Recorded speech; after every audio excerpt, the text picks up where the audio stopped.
Hi everyone, this is Divine. Thank you for tuning in again. So following yesterday's video, um, I started touching base on the importance of a mother in children's life. And going back, I did say that I would get back to you. The name of the person of the Freemason is mainly Palmer Paul, which I thought she was for Paul, but it's not. It's for Palmer. So there's a really good YouTube video on Manly P. Hall on Mother's Day, 1983. And in that um, video, he touches on the scientific evidence found in the eternal link between a mother and their children, and the children and the mother, even after death. Scientifically speaking, on a cellular level, not the spiritual, but also on the spiritual. But scientifically speaking, meaning on a cellular level, even after either the mother dies or the children dies, um, a piece of them stays in each other. And it goes again on the physical bearing of a child, the carrying the child in your womb. There's an exchange of DNA, and a part of the baby stays inside the mother forever, cellularly, and the baby as well, vice versa. So even after they're born, as they're living, cellular speaking, there's a piece of the mother that stays with the child forever. And so on a spiritual level, mothers play a significant role in a child's life. The father does too, but I was going back to the mother because I wanted to touch base on this because specifically the church is erased basically in their religious practice the importance of the feminine in the foundation of spirituality, which boils down to the foundation of the family and the physical life. And so because we had this incomplete teaching, our foundations have been incomplete. Uh, we could do better. We could restore unification and having a full foundation where both we have access to the divine feminine and the divine masculine, providing a full spectrum and a full balance to raise children, which is what I'm trying to do. If the father is proven to be abusive and inadequate, it's important to find an adequate father figure which can provide that divine masculine energy that the children need for their foundation, which is what I'm trying to do by having my kids. But the government wants to tell me how my children should be raised in the state of Florida, in a state where they claim to be so free, and they're really not. They're one of the most tyrannical, communist government I had to deal with. And sadly, like I said from my previous videos, it's a corrupt government, sadly. I'm not happy that I'm having to deal with the situation, and neither my children. And going back to the importance of the feminine role in spirituality, if you don't develop your feminine side, everyone has it, even men. It's called the divine feminine and the divine masculine, because women also have their divine masculine side. It's not a matter of, well, I'm a woman, I'm only feminine. There is a masculine side that needs to be developed so you can find balance. Again, I went back to some of my other videos that I spoke about shadow and light. In the same manner, you have to develop both. So you can find a balance and you can unify both sources towards the same goal, the same purpose that is beyond you, the self. And so I'm just revising touch back. Wanted to also refer to Helena Blavatsky. Her teachings, I just got a hold of her books, but I had heard about her before, but didn't have much information until now. She teaches also this sort of ideology is divided differently in her own manner. Um, it's whatever touches you and clicks inside of you. So that's another reference you want to go to. She has 7 levels where she explained the different bodies that we have. I just know I didn't necessarily have a guide like her. I just heard about her recently. So I just went in blind. But if you're looking for a guide, she has the 7 levels where she describes the physical plane, the emotional plane, the spiritual plane, like I've explained in previous videos, but she has like a pyramid sort of 7 levels explaining to give you a better guidance for your physical needs. I just went in blind and I figured out by myself because at the time when I started this, the information wasn't available. So at least now there are um many books, many videos, many documented people who were bringing this up, and now we have information on them and now it's readily available. Besides her, there's also Seth, the teachers of Seth. I recently came across him as well. He does a similar teachings, but kind of like how I do it, series of videos explaining randomly, kind of sort of. So I guess I view more like Seth. But Helena, she structured it a little bit, but reminding once you go deep enough, you realize the structure is an illusion. So it's not, it's, it's a guide for beginners per se. It helps the beginner um have an idea of what to expect when you're going through the journey. I'd rather go blind and I'm glad I didn't have access to information in a way because by going blind I had no expectations. So which in a way it sharpened my senses a little bit more. But there was way more friction because of it. But the more friction, the more you sharpen. But it's all internal process. Again, I do not make excuses for these people who are psychotic, who are psychopaths, and claim that they are needed in this world to bring out our light. No, the tormenting happens on an eternal level. Um, you may extend outside of us in forms of accidents because you're unaware, not paying attention. Silly accidents that could have been avoided, but you didn't because you weren't aware at the moment. You weren't paying attention. You weren't breathing and you weren't present. You were in your mind.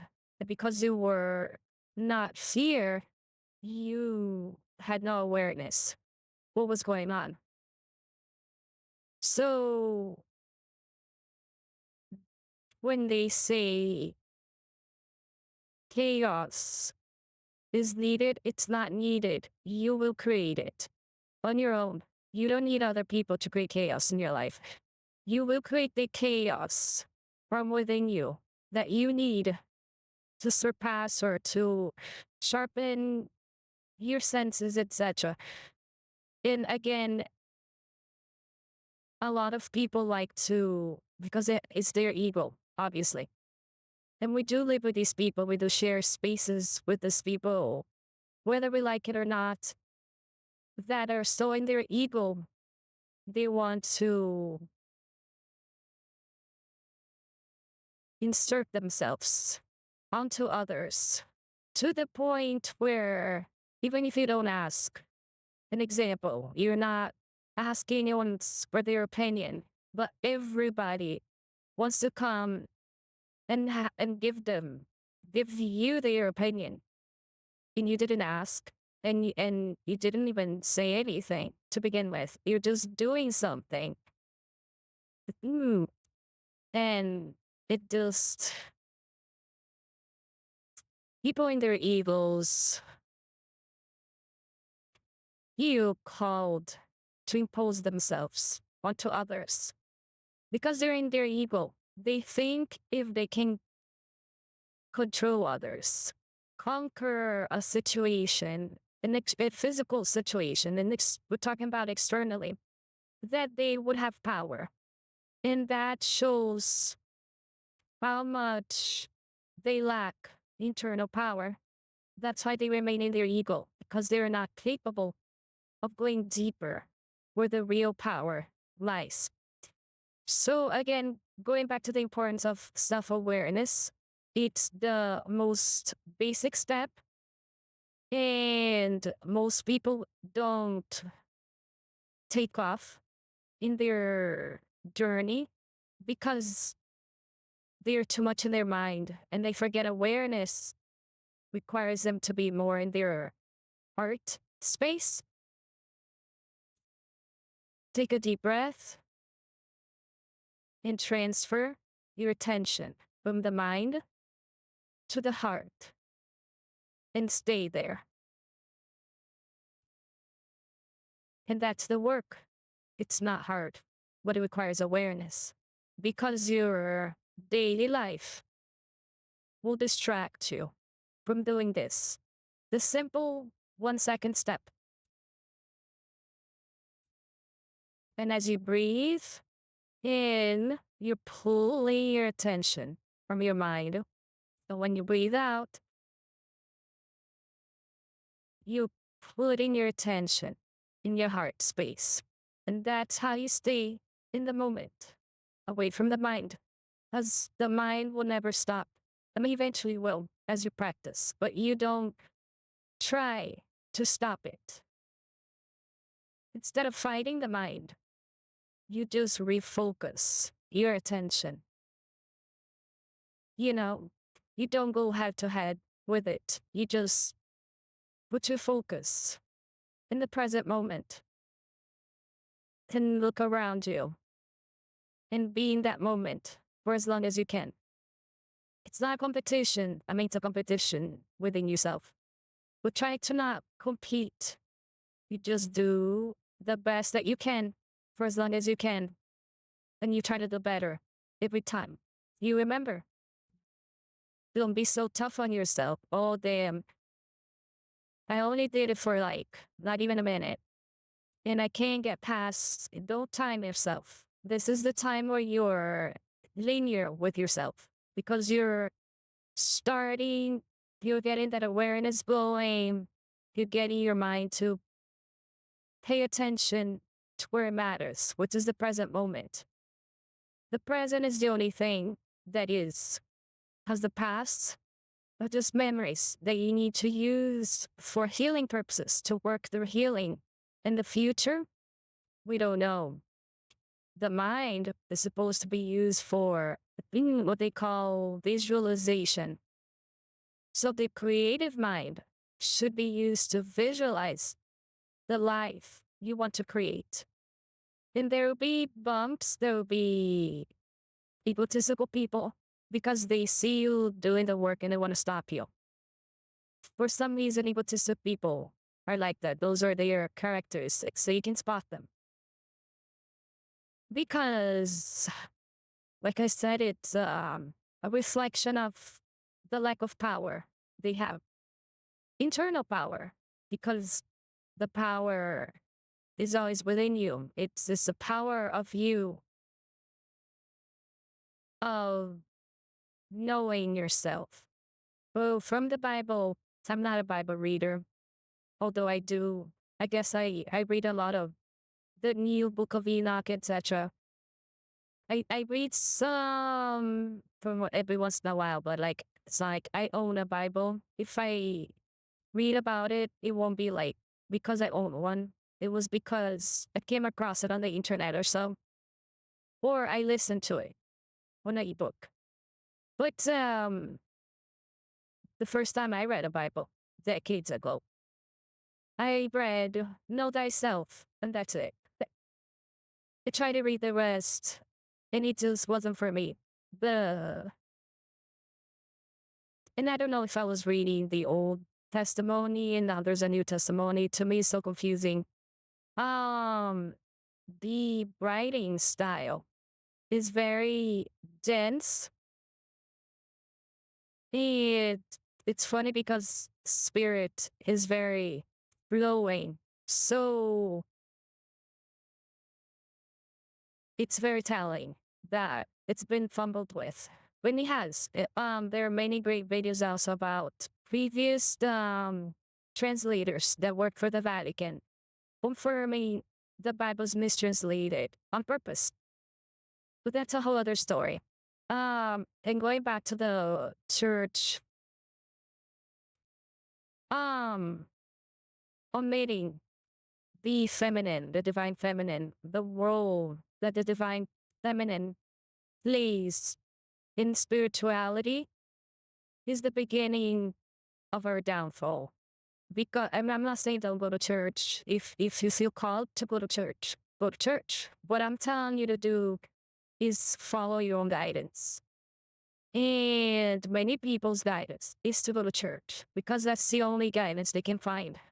And if that's the only guidance you can find, that's where you are in life. Remember, you have to accept where you are, learn what church can teach you.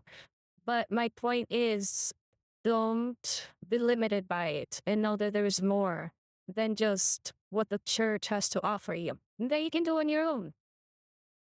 Um, and the Gnostic, they have a more complete version of it, the Ethiopian Bible. And Helena Blavatsky seems to teach the Gnostic and structure it for people who like fear the unknown and want to know a little bit of the structure of the unknown. There's no structure really, but she tries to place some sort of structure so your physical and your mind can feel comfortable in starting the journey to the unknown. Well, once you are there, you realize it just is, and there's no structure. A good explanation would be in physics, like science is catching up to spirituality. Like I said in another video, I believe science to be the materialism of spirituality. Um, like time, they say time is not linear, it just bends, and it just is. And the past, present, future are all simultaneously happening. So it's kind of like similar. Um, there's no structure, but she created or listed, made it into a structure.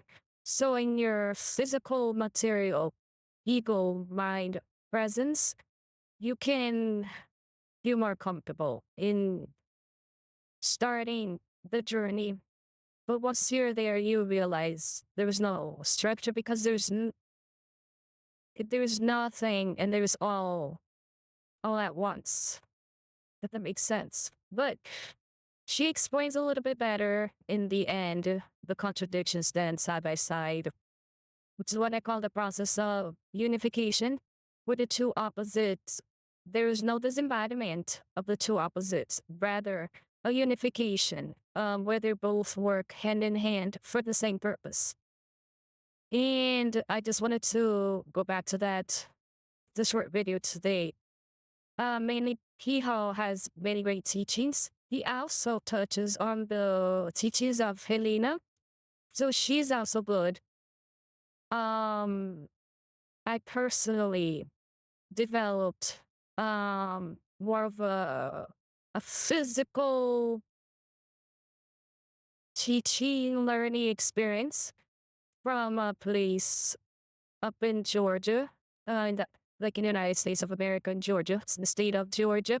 It's called Delphi University. They're still teaching. If you want to go there, they actually teach you how to how to sense energy. Um, One of the classes that is really good is the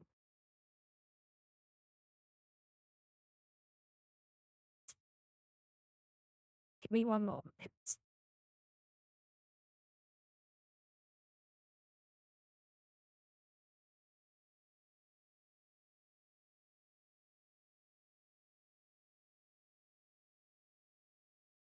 In-depth channeling. It's one of their they have a series in that it teaches you how to channel, basically. If you're interested in having your own channelings, hearing your own messages for yourself, in learning your senses, they teach you how to get in touch with it and what's blocking. They also teach me all in that one. It's a 1 week um class, and you travel there, you stay there, and all you do is meditate, eat healthy, and practice for the whole week. And there's no contact with the outside world, except I think on Wednesday they give you maybe 30 minutes to touch touch back with family, and that's it. And then there is a continuation. You can go back and continue the same in-depth handling, but they also have like other classes from art, sound healing, what's called the inner sanctuary training, where you develop an internal sanctuary where you go to in when you're dealing with a lot of chaos, a lot of sadness, a lot of anger, a lot of downside. They teach you to create this internal sanctuary where you can always go to and find peace and talk to your masters, to your ancestors, etc. They also have online classes, but I recommend going in physically first, and then you can do your online classes because I find that it's completely different when you have the physical experience versus like an online, far away class of spirituality when you're supposed to be um trying to sharpen your senses. So I highly recommend depth channeling. I personally took that one. Um, but I also did they do other things that I did personally and physically in different locations, but with the same group. So when you join these groups, physically, you have different experiences because the group is like you. They're like seekers. They're in the same, they have the same aim as you. You may not necessarily be in the same path, but it's all internal in person, so it doesn't matter. It's the point. There is no I'm further than you or more behind than you, because what matters is that we're aiming for the same goal. And so you'll find people that are like minded, basically, but on a spiritual level. And so it's completely different. The experience is worth it. Um, there are other places as well. Um, there are these getaways where you don't talk. I do that on my own, in my own sort of way. Uh, where we wouldn't talk much to, and they will cut connections for a while, and it just it works. But they also have those getaways where you just are in darkness and you eat, you drink, you sleep, but you say nothing. You're just there. And to some people, that's exactly what they need. But they, just the thought of it, like they can't handle it. And that's how you know really need it. But the gap between some people that they can't even think about not ever talking for a full day to doing it for a whole week in a place where you really can't talk, as that's the whole point of that 1 week getaway, that you just don't talk, you just do. It forces you to analyze yourself and stay inside you and really look at you and yourself and your internal narratives and how intricate um your internal beings are and how they relate to one another.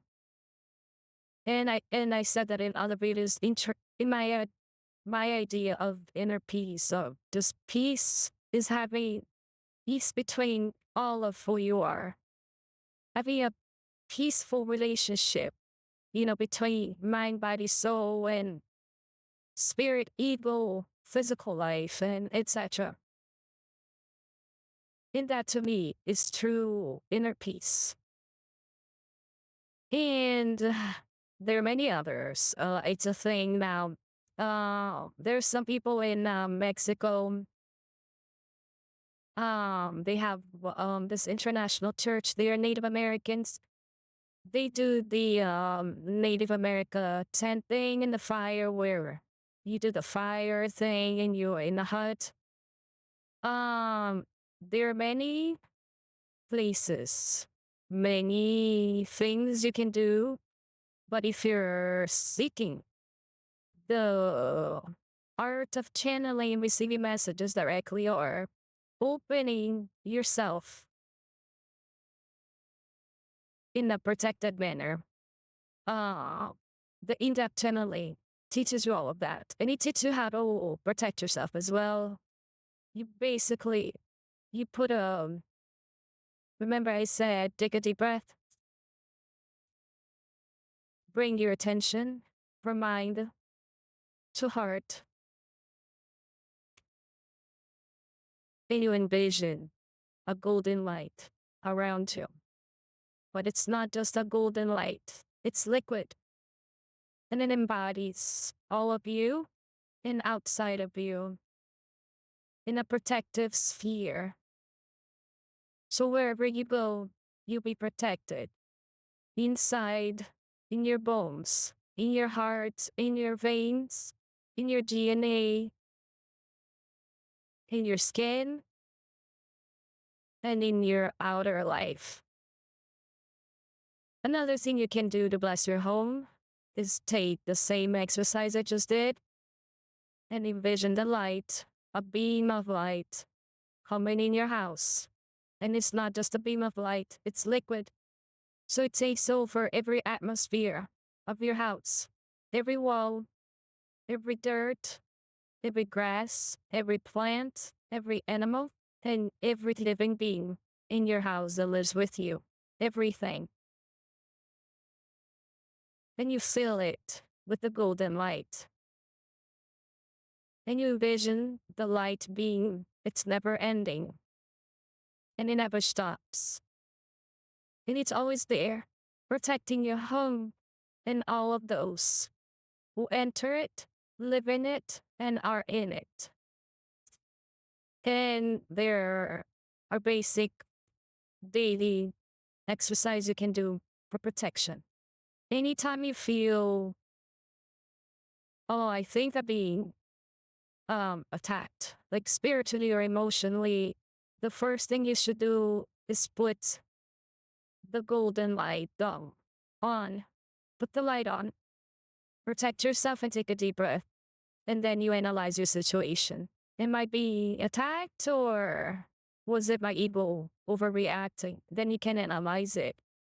But you have to create that awareness first, that beginning communication with your internal existence. The first step into the unknown, which is you, basically. And I just wanted to touch back on that and cover it a little bit more. Give us little tips on books, good people that teaches the same sort of concept, but in different ways. Maybe their teachings will help you as well. Also where I've gone to sharpen my senses. Reminder, you're born with it, but there are exercises you can do to sharpen your senses. And so there are places that you can go and they'll hold your hand through the process as they teach you how to sharpen your senses and how to meditate. And they meditate with you. The meditation is amazing. They do group meditations and it's amazing. It's a very different experience and it's worth it. It's, to me, it's worth it. If I had all the money in the world, I'll be there all the time. But it costs money. So that's why I try to develop my own systems. Because I can't afford to go all the time. But thank you for being here. I hope this helped you some way, somehow. Thank you for stopping by. My Venmo Cash App is my YouTube channel name at Divide123 if you feel like you want to contribute. Thank you so much and please do the YouTube thing. Thank you.